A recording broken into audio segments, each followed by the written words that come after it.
In 1986, the Space Shuttle Challenger was launched, and just 73 seconds later, it exploded in front of millions of people watching.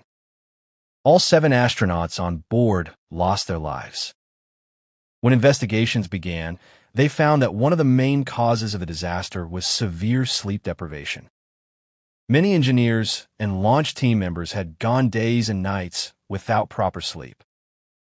They were so exhausted that they failed to calculate details accurately or make the right decisions. Something as seemingly insignificant as sleep ended up destroying a multi-billion-dollar project and costing several human lives. And this wasn't the first time. Traces of sleep deprivation can also be found in disasters like Chernobyl and the Exxon Valdez oil spill. Have you ever wondered why, in ancient times when tribes were asleep, some people had to stay awake? Human evolution was designed so that we were never meant to all sleep at the same time. Otherwise, we would have been easy prey for predators. That's why nature embedded different roles into our genetic code. Some became morning guards, others night hunters. These genetic differences still exist in our blood today, but the modern world ignores them.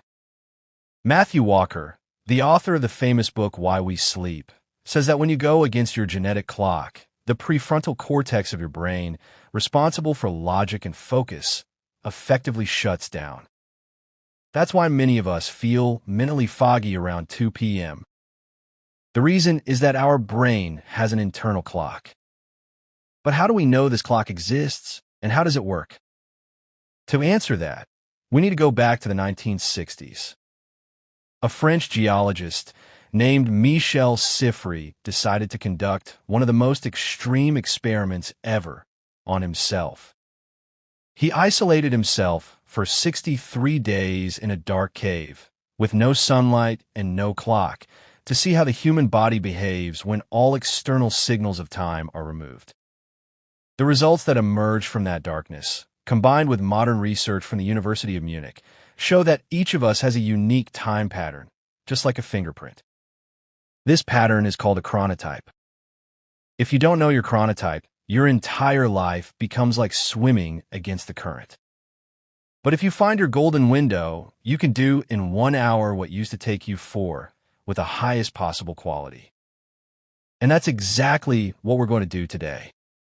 We're going to take a test, identify your brain's time type, and learn how to ride your biology instead of fighting it, so we can reach peak performance. Now imagine this. If all the clocks in the world stopped working, if all alarms went silent, and even the sun stopped rising, how would your body know when to wake up? As we mentioned, Michel Sifry went deep into a dark cave to find the answer. When he came out after 2 months, he believed it was still midsummer. He had completely lost 25 days. This experiment delivered a hard slap to science. It showed that our bodies don't wait for the sun. They run on their own rhythm. So where did the problem start? The problem began when we sold our biological rhythm and bought alarm clocks instead. Before Edison and light bulbs, we woke up with roosters and went to sleep with darkness. Morning-type people were like larks, and night-types were like owls. In general, humans are categorized as either larks, those who function best in the morning, or owls, those whose brains come alive at night. But the reality is more complex than that. We can't simply say, I'm a night owl, or I'm a morning person. Before the Industrial Revolution, everything was aligned. After that, society decided it didn't matter what your body said. What mattered was that the production line started at 8 a.m., and Matthew Walker points out that humans are the only species that voluntarily deprive themselves of sleep to follow an artificial clock. The result? A German researcher, Dr. Renneberg, studied tens of thousands of people and found that modern society is essentially performing biological torture. According to his data, only about 10% of people are truly morning types, the ones who wake up at 6 a.m. feeling great.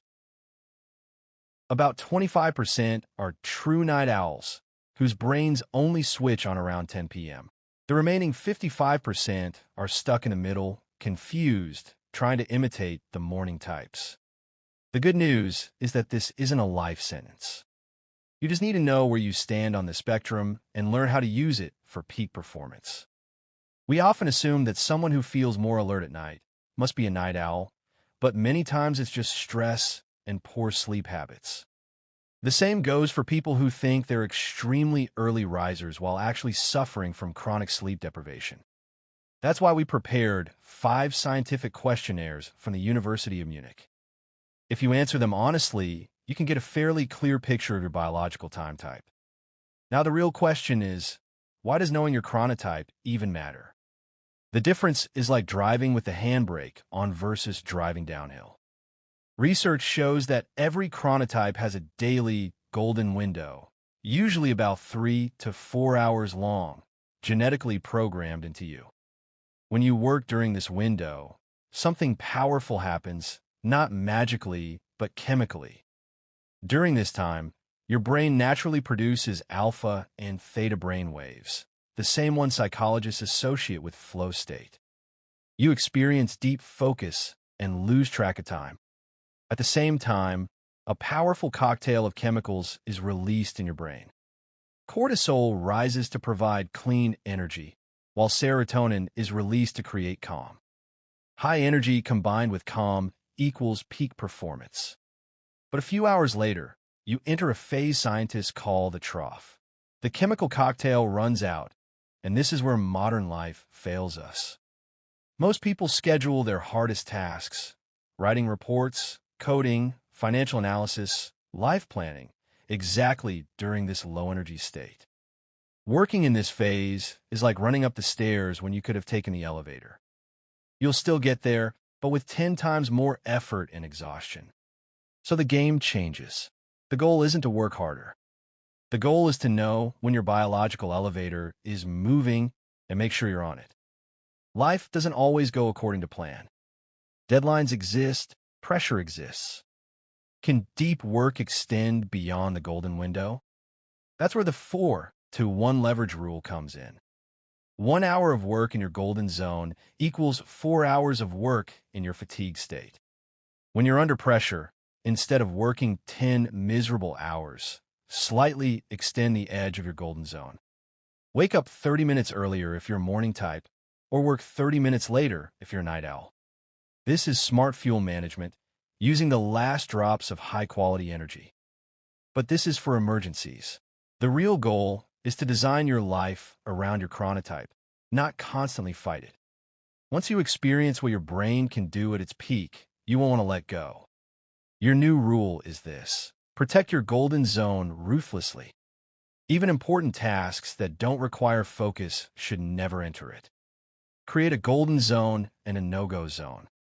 No shallow work in the golden zone, and no deep work in the no-go zone. I can't tell you exactly how to design your schedule, but your golden hours must be reserved for focus-heavy work only. If you're a morning person in a culture that expects you to stay online until 9 p.m., you're sacrificing yourself. You need to negotiate. Start at 5 a.m. and shut down by 5 p.m. If you're a night owl forced into a 6 a.m. routine, you're slowly killing your creativity. Find solutions: task sharing, school transport, delegation, anything that prevents morning obligations from destroying your nighttime golden zone. If you're somewhere in the middle and you schedule shallow tasks in the middle of the day, you're doing yourself a disservice.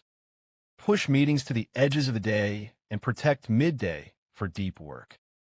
One final warning: don't confuse laziness or sleep deprivation with being a night owl or an early bird. You must accurately identify your biological clock.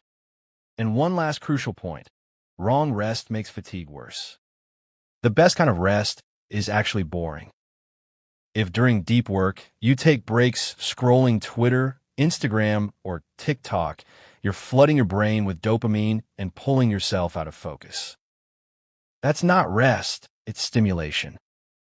Real rest is staring at the ceiling for 5 minutes, watering plants, or simply closing your eyes. Let your brain get bored so it naturally wants to return to work. So don't fight your body. Ride it. Protect your golden hours for important work and make your breaks boring. I hope this video helps you perform at your best. Now tell me, when is your golden time zone and when is your no-go zone? Don't forget to like and subscribe. Long live life.